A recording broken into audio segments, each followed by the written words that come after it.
Kita ke informasi selanjutnya. Tak adanya air bersih membuat lebih dari 1.000 warga desa Persiapan Golo Tanggar NTT terpaksa mengkonsumsi air kubangan dan harus berbagi dengan hewan ternak seperti kebau.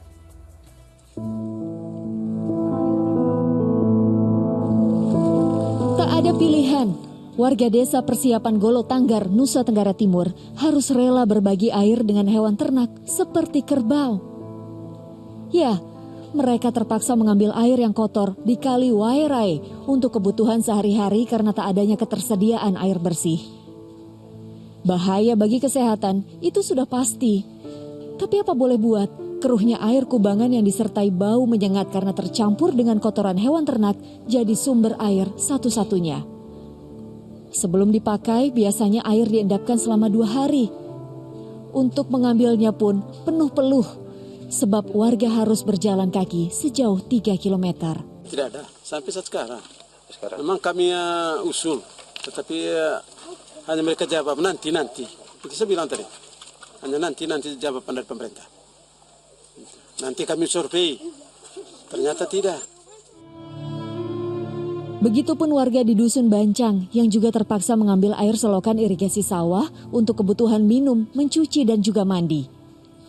Total ada lebih dari 1.000 jiwa dari 3 dusun yang begitu membutuhkan air bersih. Kalau pemerintah desa agak susah juga kita untuk bisa bantu masyarakat ini karena memang jangkauan dari mata air ke sini itu yang butuh biaya banyak untuk air pump. Barangkali dari pemerintah daerah untuk bisa bantu untuk mengaliri air bersih ke wilayah desa Golo Tanggar khususnya. Keinginan mendapat air bersih jadi harapan besar setiap warga yang ingin dapat hidup layak. Adrian Pantur melaporkan dari Manggarai Barat, Nusa Tenggara Timur. Subhanallah, sedih gitu ya hati melihatnya. Kita harus bersyukur alhamdulillah bisa dimudahkan mendapat air gitu. Padahal saudara kita harus berbagi air dengan hewan ternak. Warga pun juga harus berjalan kaki untuk mendapatkan air di kubangan tersebut. Nah Ustaz, air ini kan merupakan hal yang sangat fundamental karena semua makhluk hidup ini membutuhkan air, terutama manusia. Dan saya juga pernah mendengar nih Ustaz bahwa sedekah air merupakan kebaikan yang besar. Lalu seperti apa pandangan Islam mengenai pentingnya air Ustaz? Ya, di zaman sahabat Utsman bin Affan, Nabi SAW pernah menyampaikan kepada beliau, saat itu kekurangan air, kesulitan air masyarakat Madinah. Maka Nabi mengatakan, siapa yang membeli sumur tersebut, karena satu-satunya sumber air, maka dia dijamin surga oleh Allah. Subhanallah. Langsung Utsman bin Affan karena ia mampu, ia kemudian membeli sumur itu dan mensedekahkannya untuk siapapun yang membutuhkan air. Itulah tanda air itu amat sangat penting dalam agama kita. Allah juga berfirman, وَجَعَلْنَا مِنَ الْمَاءِ كُلَّ شَيْءٍ حَيٍّ. Semua makhluk yang hidup amat sangat bergantung kepada air, terutama kita manusia. Bukan hanya untuk kebutuhan makan dan minum, tapi untuk kebutuhan bersuci bagi kita, kebutuhan nanti ibadah, kebutuhan-kebutuhan yang sangat banyak. Maka disebutlah air itu sebagai yang penuh dengan keberkahan oleh Allah Subhanahu wa taala. Wa ja'alna minas sama'i ma'an mubaraka. Subhanallah. Air dikatakan penuh dengan keberkahan. Sekian banyak manfaat, sekian banyak kebutuhan kita, alhamdulillah dipenuhi dengan air ini. Sehingga kita selalu berharap dan memohon kepada Allah. Sampai ada doa, bahkan ada sholat khusus Mbak Sheila untuk memohon air. Yaitu doa atau sholat istisqa.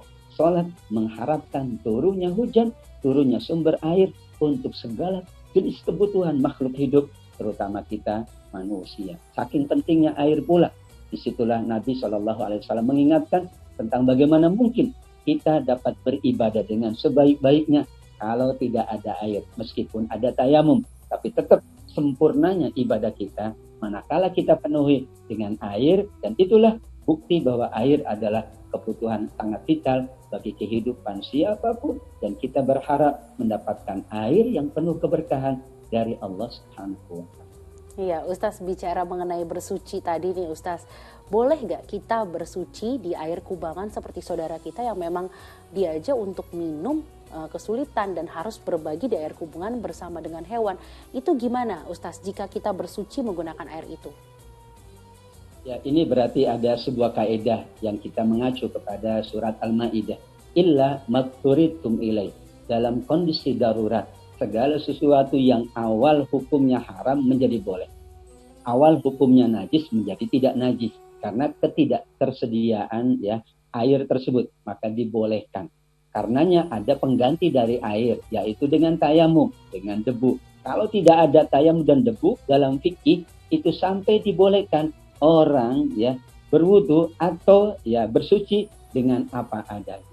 Air tidak ada misalnya, debu pun sulit untuk didapatkan, maka disebut dengan faqidut tahuraini, orang yang tidak mendapatkan dua alat bersuci, air dan debu dalam keadaan darurat dibolehkan, karena itu dalam rangka memenuhi ya kebutuhan ibadahnya, memenuhi kebutuhan makan dan minumnya atau minumannya. Bahkan ini ada kisah Mbak Sheila.